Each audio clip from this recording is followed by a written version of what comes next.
যাদের কেক বানাতে ভয় লাগে বা কোনো কারণে পুড়ে যায় বা কোনো কিছু ঠিকঠাক হয় না, কিছু একটা সমস্যা হয়, বিশ্বাস করো একবার আমার মতন করে বানিও, দেখো একদম সফট জালি জালি দারুণ খেতে হয়। কোনো ঝামেলার রেসিপি না, খুব সহজ এবং সিম্পল রেসিপি। ঠিক এতটাই নরম হবে যতটা আমি দেখাচ্ছি, আর এই রকমই জালি জালি ভাব আসবে।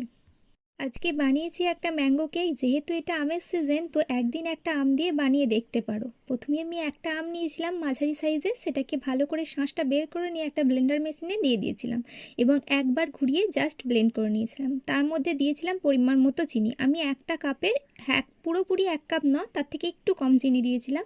দিয়েছিলাম ওই কাপটারই 1 কাপ তেল, আর দিয়েছিলাম 2টো ডিম। দিয়ে ভালো করে 2-3 বার ওটা মিক্সির মেশিনে ঘুরিয়ে নিয়েছিলাম।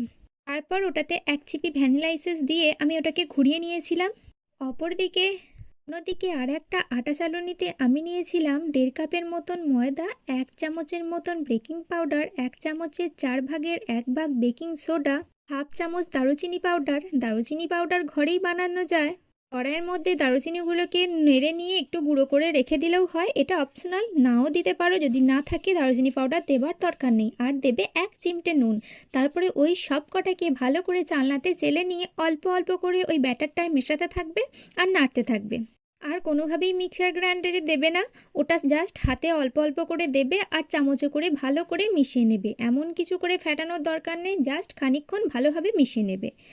তারপর অবশ্যই একটা টিনের বাটি নেবে এবং তার মধ্যে সাদা তেল, ঘি বা বাটার ভালো করে ব্রাশ করে নেবে বা হাতে করে লাগিয়ে নেবে। তারপর 1 চামচ কি 2 চামচ আটা বা ময়দা দিয়ে ভালো করে কোটিং করে নেবে। ওই একটু নাড়াচাড়া করবে, তাহলেই ঠিকঠাক করে চিটে যাবে। তারপর যে ব্যাটারটা বানিয়েছো সেটা অল্প অল্প করে পুরোটা ঢেলে দেবে, ভালো করে পরিষ্কার করে নিয়ে নেবে। তারপরে একটু ঠোকা দেবে, তাহলে ভেতরে যদি কোনো জাম থাকে সেটা ঠিকঠাকভাবে বসে যাবে।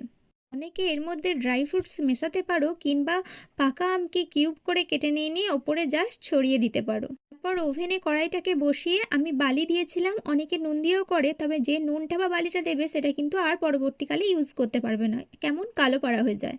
তারপরে একটা স্ট্যান্ড ইউজ করবে কিংবা বাটি কিংবা প্লেট যাই হোক দেবে, তার উপরে ওই ব্যাটারের বাটিটাকে বসিয়ে দেবে। তারপরে একটু চেপে ঢাকা দিয়ে দিও। আমার খুব ভালোভাবে চাপা যায়নি, আমি ওই মোটামুটি চাপা দিয়ে দিয়েছিলাম। তারপর 20 মিনিট বাদ ওটাকে খুলে দেখেছিলাম, তারপরে আবার একটু চাপা দিয়ে দিয়েছিলাম। 10 মিনিট বাদ আবার খুলে দেখলাম ঠিকঠাক হয়ে গেছে। ওই মোটামুটি আধ ঘন্টা লেগেছিল আমার কেকটা বানাতে।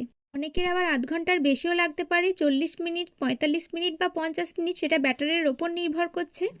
দেখবে একটা সুন্দর কেকের গন্ধে গোটা ঘর মোমো করছে, তখনই বুঝে যাবে কেকটা হয়ে গেছে।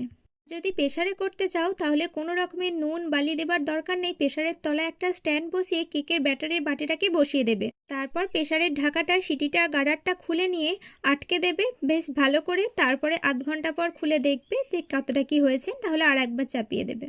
আমার আধ ঘন্টার মধ্যেই হয়ে যায়। আমি অবশ্য টাটকা কেকটা খাই না, আমি 2 দিন রেখে বাসি করে খাই। সবাই জানিও কেমন হয়েছে, আর তোমরা এই আমের সিজনে একবার আম দিয়ে কেক বানিও বলো।